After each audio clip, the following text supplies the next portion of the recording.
Hey, what's up, Internet? I thought I would make a video tonight going over some endgame gearing choices for Freezing Pulse Totems. I finally had time to update the guide. We're a few weeks into the league. I've got a much better picture of how all the 3.9 changes have changed our priorities on gearing a little bit, introduced a bunch of new options. And the Metamorph League had a pretty big impact on our gearing choices as well, which I didn't really expect. But I figured I'd sit down and sort of go over all the changes I made in the guide, and what you might be looking for as you update your gear and want to invest more currency into the build, especially at like the end game level. And this will be true for both the Kikuzaru version and the Adziri's Reflection version. Most of this stuff is going to apply to both versions of the build. I think we're only going to be covering gear in this video, and I guess we'll just start at the top here and work our way down. So on the Helm slot, we obviously still want, our projectile speed enchant if we can get it. But we also have a bunch of new influence options. And thankfully, the new Exalted Orbs allow us to force influence onto an item that doesn't have it. So when you're ready to invest more into your helmet, you can grab any base you want that has the Freezing Pulse projectile speed enchant, and then grab one of these Exalted Orbs and just slam the influence right on there. And I think our top choice for the helmet slot is going to be Hunter, because Hunter has these prefixes for flat damage to spells, and one of them is cold. So when we're using fossil crafting, we're typically using frigid and pristine to fossil craft our helmet, so we can get life and this minus 9% to nearby enemies' cold resistance aura. But frigid is also going to weight that cold damage to spells in our favor too. So that gives us a good chance to get a third damage prefix we wouldn't have without influence. I just happen to roll lightning damage to spells here too. I would say the other option would be a Warlord Exalted Orb Slam, or just getting a Warlord Influence Helm, because it has increased elemental damage and prefix, and it has global crit strike multi and suffix, both of which are very good affixes.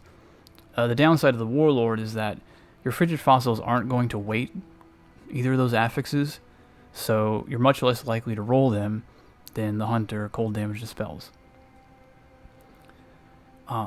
Shaper influence is also a possibility, but there's no way to force Shaper influence onto an item unless you want to dual influence the item. And the bigger downside of Shaper is that when you're using frigid fossils, there are a couple suffixes in the Shaper pool specifically that you really don't want, and unfortunately they're cold tagged. So frigid's going to actually increase the chance of you getting one of these suffixes that you really wouldn't want to have on your helmet. It'd basically be dead. So I would say your main option would just be to slam like a Hunter Exalted Orb, or you just happen to get a Hunter helmet that has Freezing Pulse projectile speed. But if you do have more currency to play with, the other option you have would be to slam Warlord into the base, and then use an Awakener Orb to transfer Hunter influence on top of that and make a dual influence item. It's not as expensive as it might sound, in the sense that if we check trade for a Hunter's X, I want to say these are like 340, 345, whereas a Warlord's, I want to say, is about 100 chaos cheaper than that. Yeah, about 245. So it's 100 chaos cheaper for the Warlords, but then you'd also have to consider getting the Awakener's Orb, which is another 220, 225-ish. So for an extra 100 to maybe 120 chaos, you could dual influence the item and have a chance to roll something pretty sick.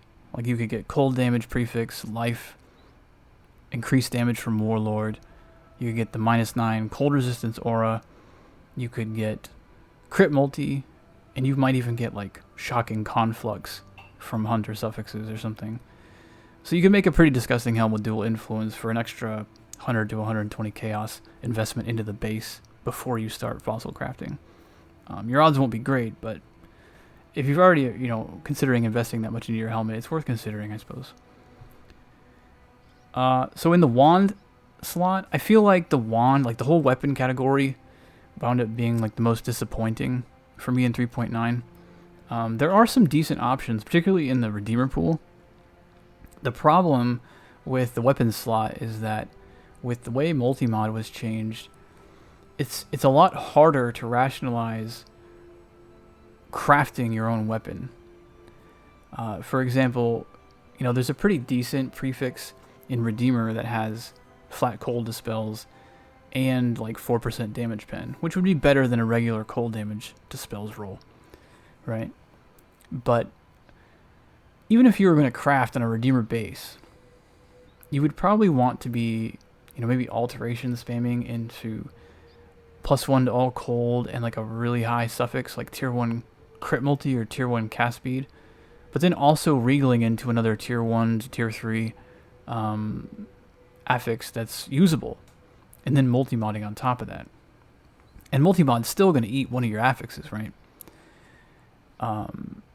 One of the other things about 3.9 is with the Metamorph League, a lot of incursion weapons are in the trade pool, because one of the more common rewards you can pick from the organs is drops an incursion weapon.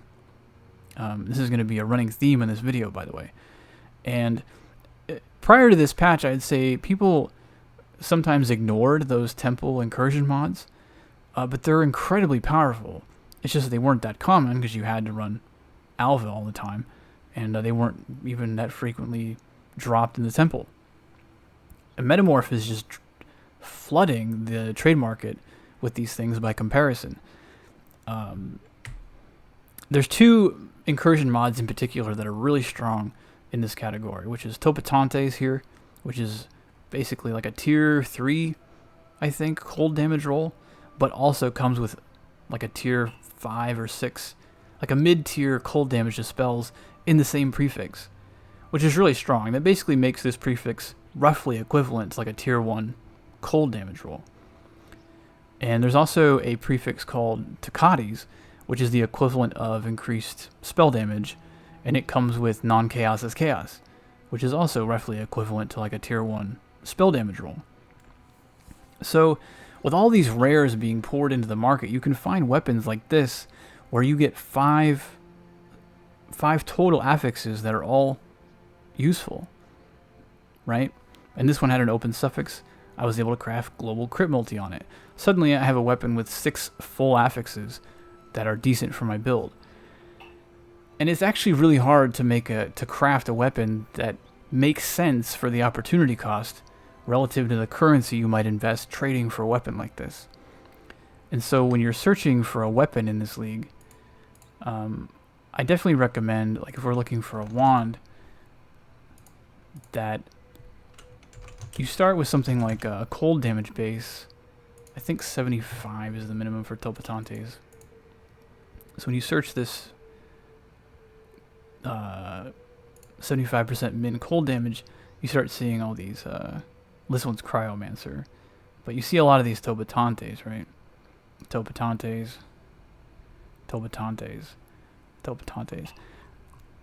We pulled up 2,000 wands with that, and the vast majority of those are going to be Totems. So starting from this base is a pretty good way to find a decent wand. Like you can pair this with something just like cold spell skill gems. This will drop things down quite a bit. We're getting into some expensive wands, but you can see like this kind of weapon even was really powerful even last league. And we're getting a bunch of them in the trade market. So to me, it just makes more sense to search weapons like this, or like I said, into spell damage for the this one's glyphic. This one's also runic. This one's Totems plus another prefix somebody multi-modded on top of. And one other thing you can do when you're searching for weapons, you have to bear in mind we don't necessarily need +1 to cold spells. We're just searching for it because it's a very powerful prefix. But you can think of +1 to cold spells at the endgame level of gearing being worth somewhere around 38 to 40% crit multi. So instead of searching for plus to cold spells, you can sometimes search for, global crit multi in like the 25 range, and maybe we'll say cast speed like in the 10 range, right? Let's see what comes up. So we found a few weapons here. This one is 1 exalt and only has 1 remotely wasted affix. We have an open suffix here. You find weapons like this. You can find some pretty strong stuff, basically, just searching within these Totems and Totems prefix weapons, that I think it really harms the idea of crafting a wand this league and multi-modding it. The other problem is that the affixes that come in the influence pool, most of them are not very impactful. For example, in Redeemer, you have affixes like applies cold exposure on hit, but the cold exposure that it grants is only a 10% exposure, which is useless, right? Frostbomb is a 25% exposure, and they don't stack. So even if it was exactly the same, like let's say it was a 25% exposure, I already have that on Frostbomb, so it would just be eating up an affix on my wand and not increasing my damage at all, except against trash that maybe I don't stop the Frostbomb. I don't need the help versus trash anyway, right?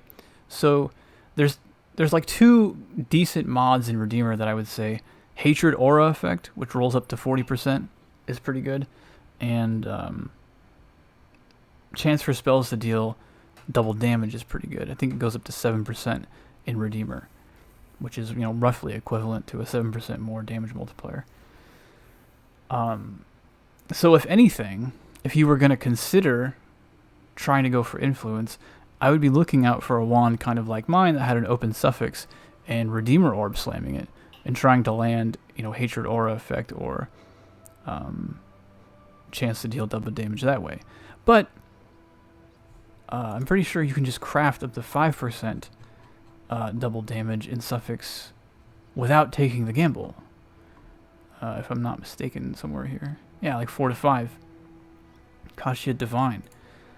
So, I don't know, the opportunity cost in this slot is really messed up to me in terms of weapon.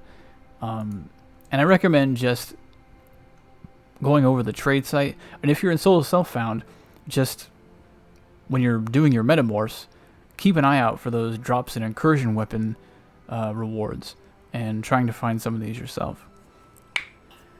Now, obviously on the offhand, if you're in the Reflection setup, that's kind of decided for you. But if you're in the Kikizaro setup and this slot is open, my advice would honestly just be to be doubling up on wands. Or scepters if you started with a scepter. That's another thing. Like when you're searching for these weapons, you can always switch over to a scepter instead. And you can find... Sometimes you'll find very similar weapons. Like this one... This one's 12 chaos. Like this one honestly might be worth trying to annul that fire damage and multi-mod on. That would actually be a pretty decent weapon. But anyway, for the Kikizaro version, I would say trying to get a Shaper shield that really matches the power level that you're going to get with all these incursion weapons in the market, it's going to be difficult.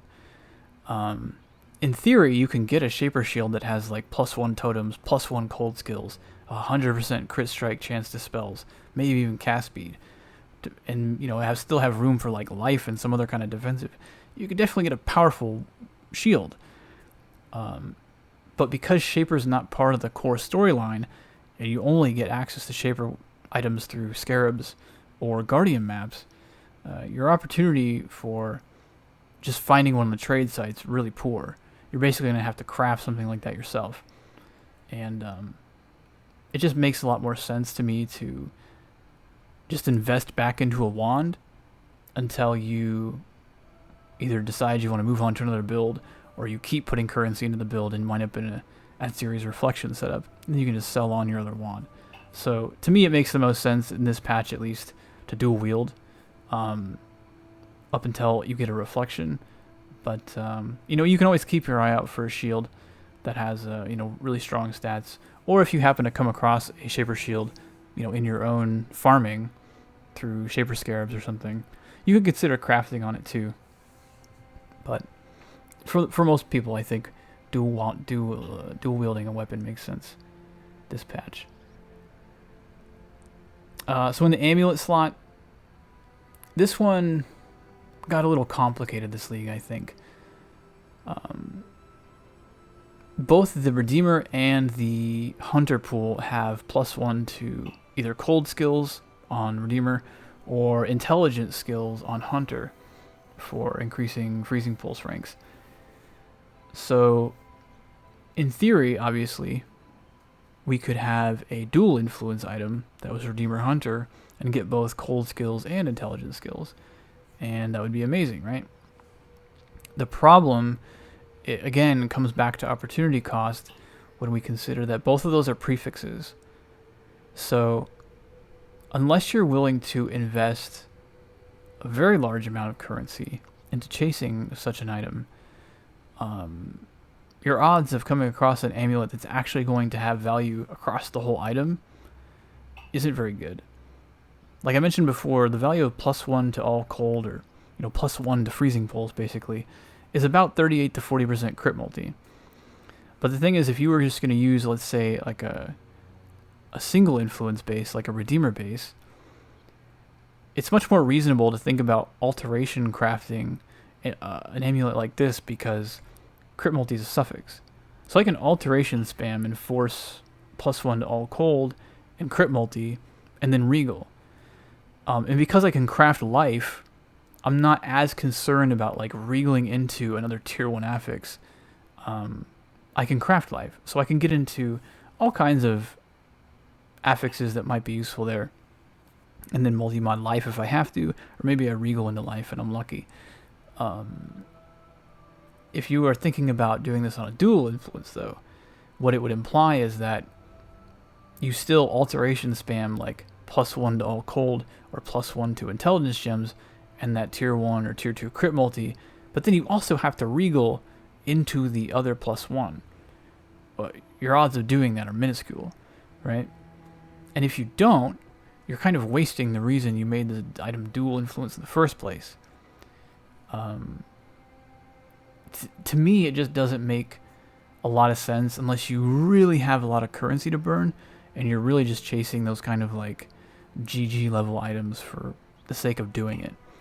For most people, I would say your options here are either to grab a Redeemer base and alteration spam, like I mentioned, +1 cold and like tier 1, tier 3 crit multi and regal. Or the other option, I don't have one on me, would be to just get a Pandemonious, right? Pandemoniuses are actually dropping in price decently at this point in the league. This drops from Tool to Breach Lord.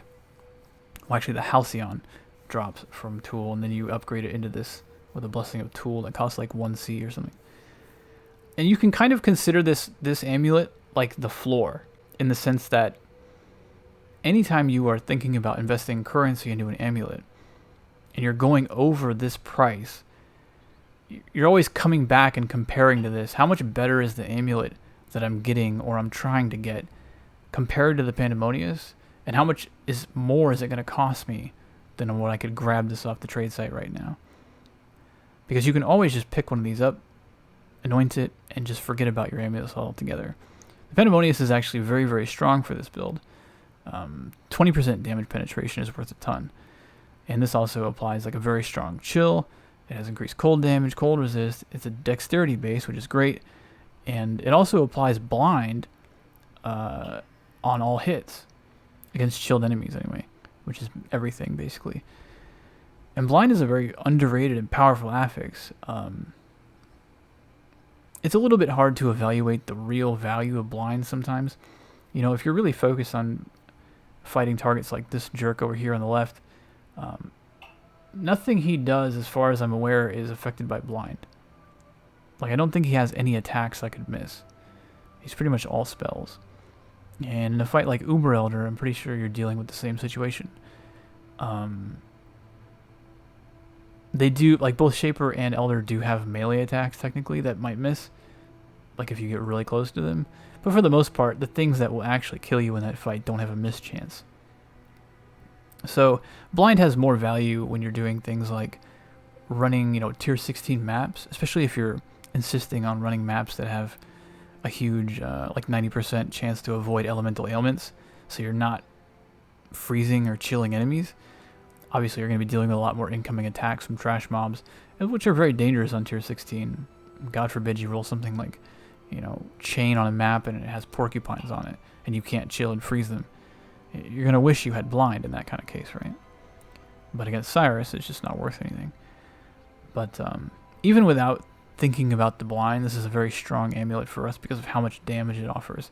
So whenever you're thinking about putting that much money into an amulet, always come back and say, like, how much more would I possibly be getting over a Pandemonius, and how much more am I paying? Which is sort of what kills the +1/+1 opportunity cost in this slot, unless you just don't care about your money. In the chest piece, obviously, if you're following my build, we're all wearing the same chest piece, right? The only thing to talk about in this slot is when you're really thinking about investing a lot of money back into the build, you have the option of getting a corrupted 6-link soul mantle. And there's two corrupts here that make a lot of sense. One is +2 to socketed projectile gems, so +2 ranks of freezing pulse. That typically winds up being, depending on your exact gear, somewhere between a 16 to 18% damage increase. So it's pretty large. And then the other corruption that would be ideal would be +1 to all socketed gems. And the +1 actually has a higher top end. It's definitely like a little bit more ideal than +2 projectile, because what you can do is trade out your increased critical strikes for an Empower rank 4.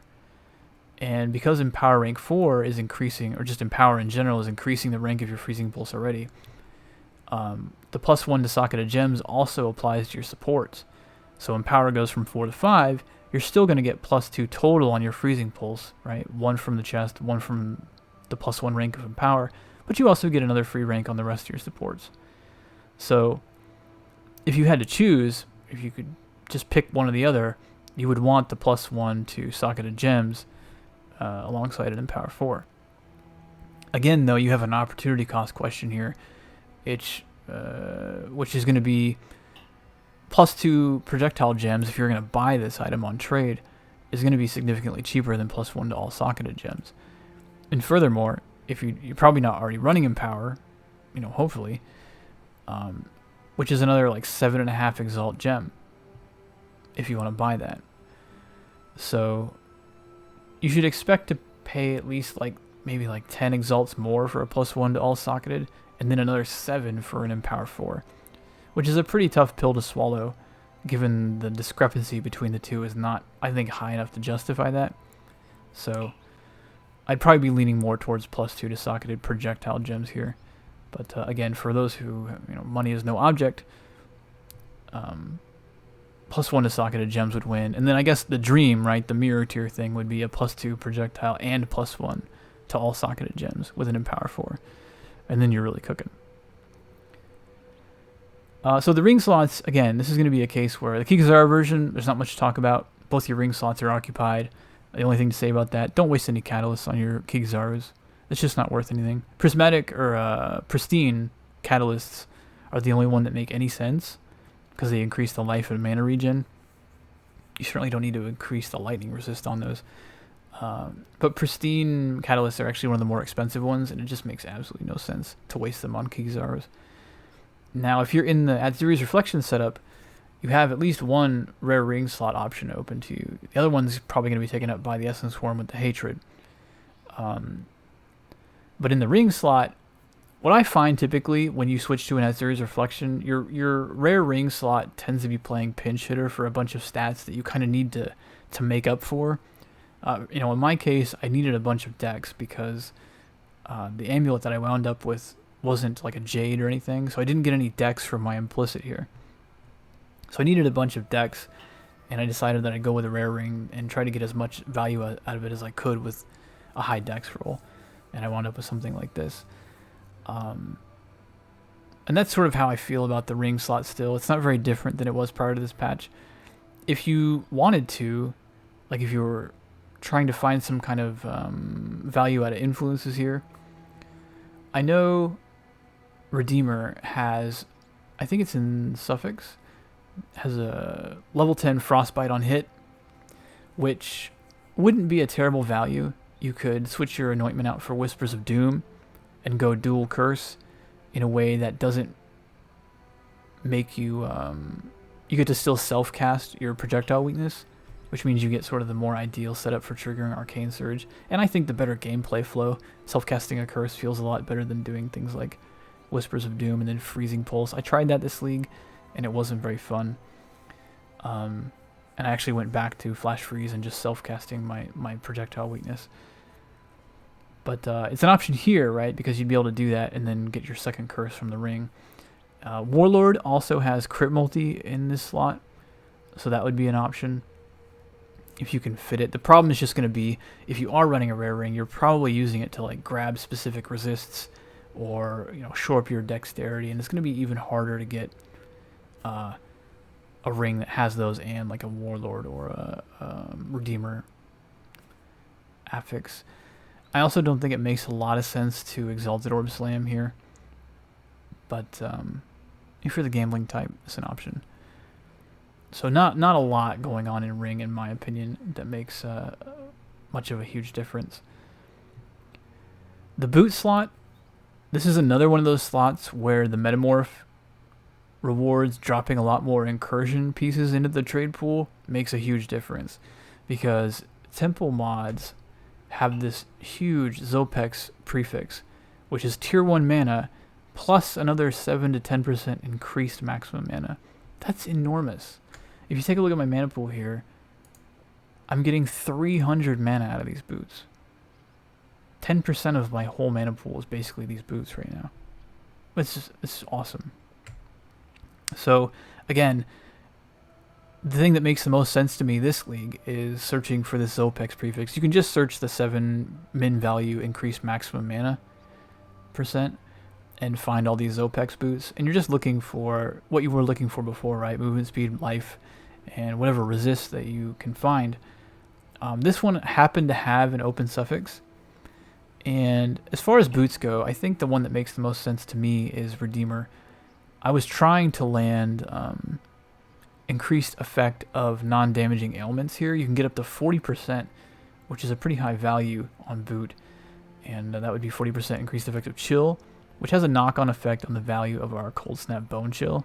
This would make Cold Snap's damage increase from Bone Chill significantly stronger, but it would also just increase the effect of chill on bosses and stuff.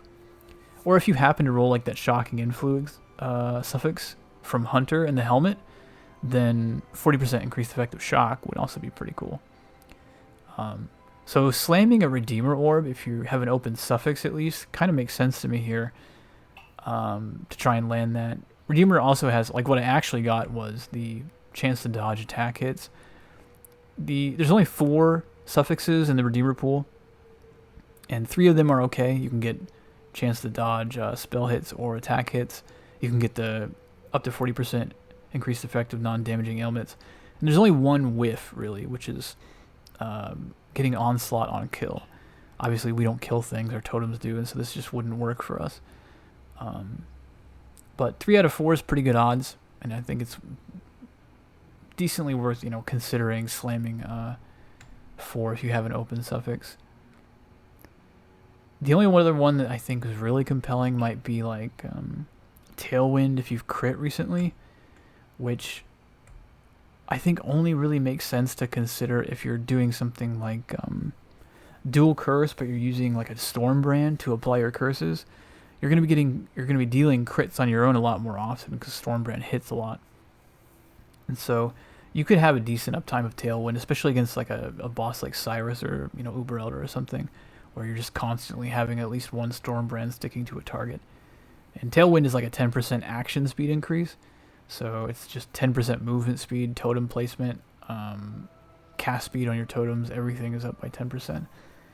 But For the most part, you don't have to worry about influences much on this boot slot as much as you really want a Zopex Incursion mod boot.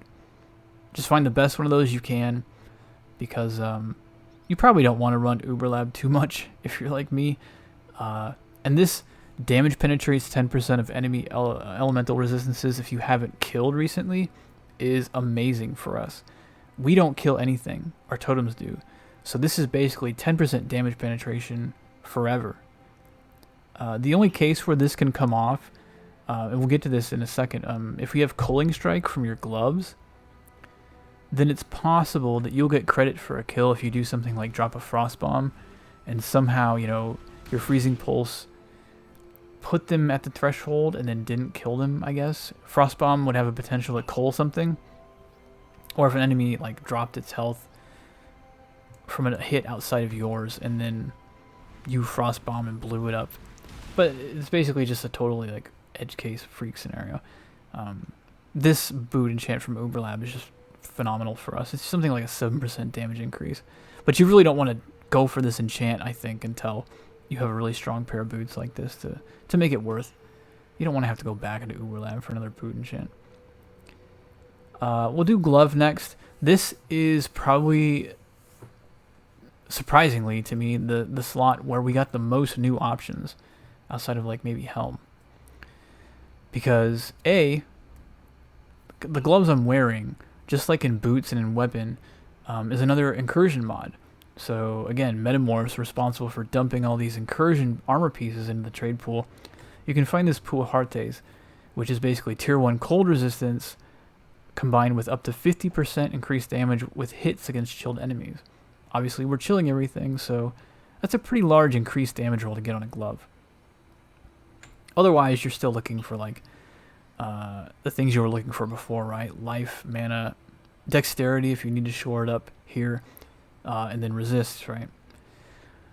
As far as influences go, there's actually some really juicy stuff here that would make it worth considering over a pair of these incursion mods. Like 50% increased damage is nice, but it's not worth just ignoring our influence options. Because in Hunter we have chance to unnerve enemies for 4 seconds on hit. And unnerve is a debuff that makes enemies take 10% more spell damage. And because it's a debuff, it's calculated after your final hit damage, so it's effectively a 10% more damage multiplier when it goes off, assuming there's no other debuffs on the target changing their damage calculation. It's really strong. The issue you're going to have is trying to isolate it on a decent pair of gloves. Everything else in the Hunter pool is just like a complete whiff for us, for the most part. And your best bet would be alteration spamming, I think, looking for unnerve and some kind of decent, life roll, or maybe a resist, and then regaling and see if you can regal into another good roll. Maybe, it'd be worth multi-modding a pair of gloves in this league if you could have something like unnerve on hit. Or in Warlord pool, there's also Culling Strike in the suffixes, and it's only like a 73 item level affix or something, which is really, really good. Culling Strike means that anytime you hit a target that has 10% or less health, it just dies instantly. And this applies to bosses too. It's really powerful. The only boss it doesn't apply to is actually Uber Elder. You can't cull Elder or Shaper in that fight for some reason. But even Cyrus can be culled. And if you think about the way a fight like Cyrus works, in the last phase, he's not actually at full health. Usually he'll be at something like 50%, maybe to 60%. And Culling Strike is looking at his maximum health bar. So instead of going from 60% health to 0 in the last phase, you only have to take him from 60 to 10, and then he just dies. So it's actually a really powerful affix.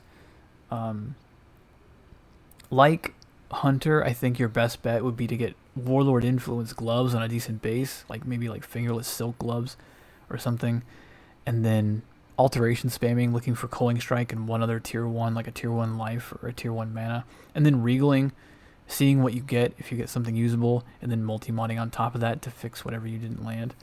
That's probably how I would get Culling Strike or Unnerve on hit on my gloves and get like a decent pair of gloves.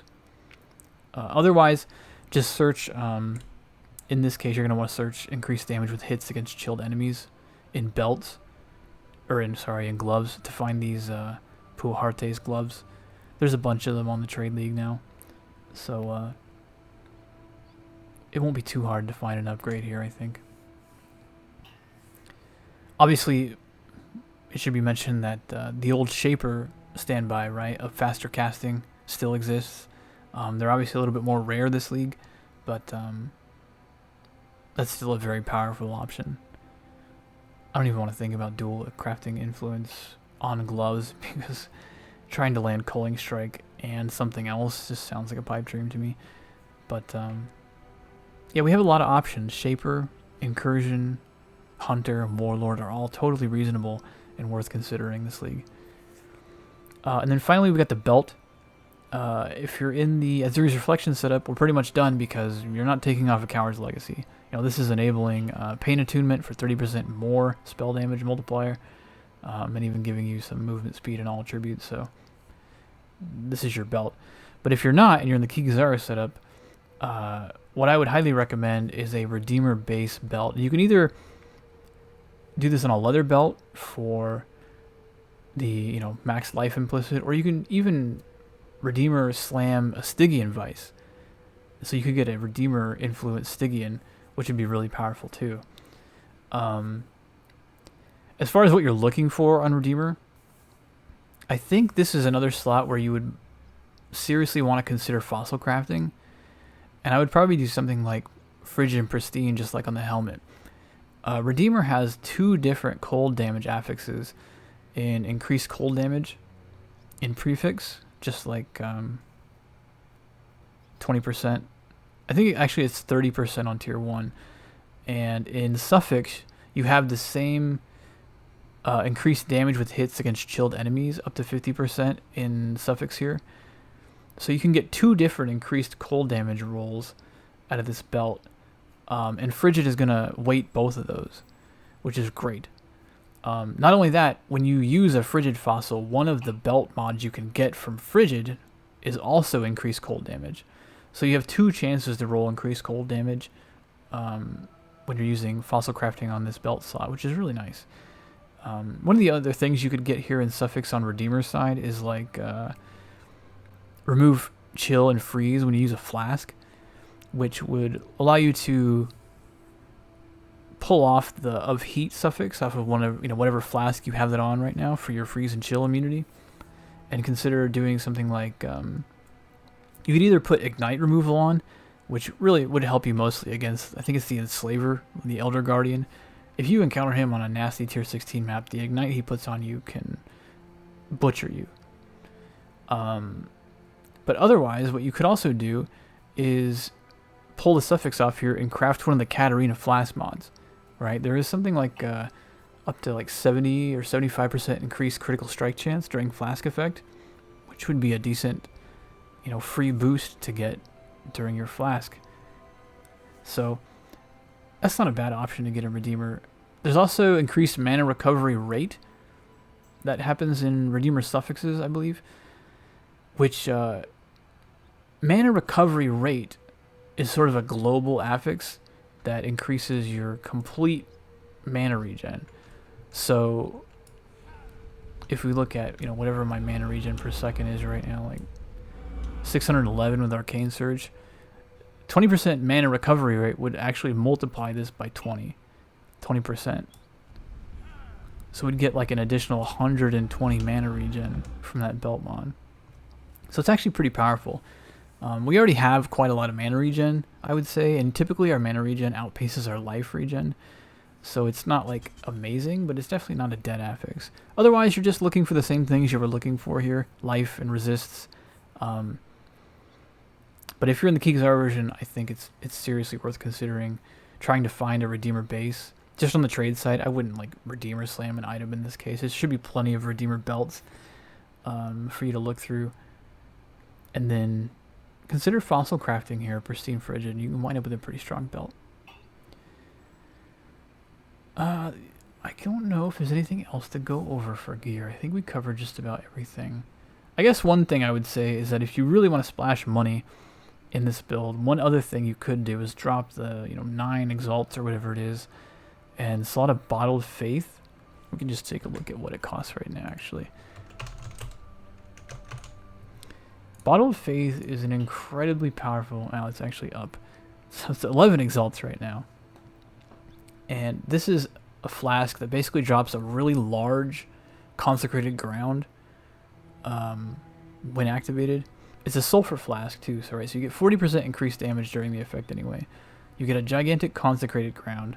You get even more critical strike chance against enemies in that consecrated ground, and a 10% increased damage debuff to enemies in that consecrated ground. Enemies that are standing in any form of consecrated ground already have a 10% increased chance to be crit.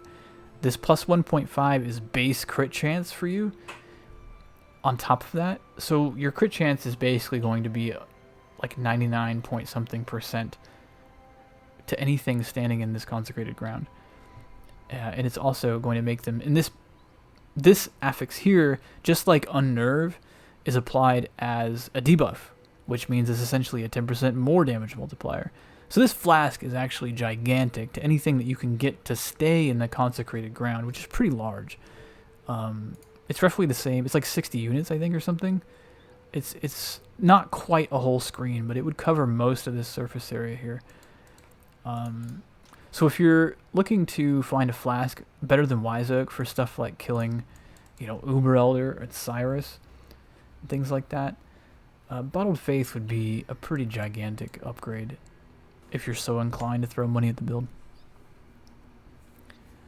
But yeah, I think that's all I wanted to go over. This video's already been long enough, so I think I'm going to wrap it up. All this stuff that I've talked about is also updated in the forum guide, so I'll leave a link to the forum thread in the description below if you want to look through that. If you've got any questions, leave them in the comments, or you can find me in the forum thread, or you can stop by my Twitch channel. I stream Monday, Wednesday, Friday at Twitch TV/WallachTV. Hopefully I know how to say my own name. It's getting late, so I'm going to wrap it up here.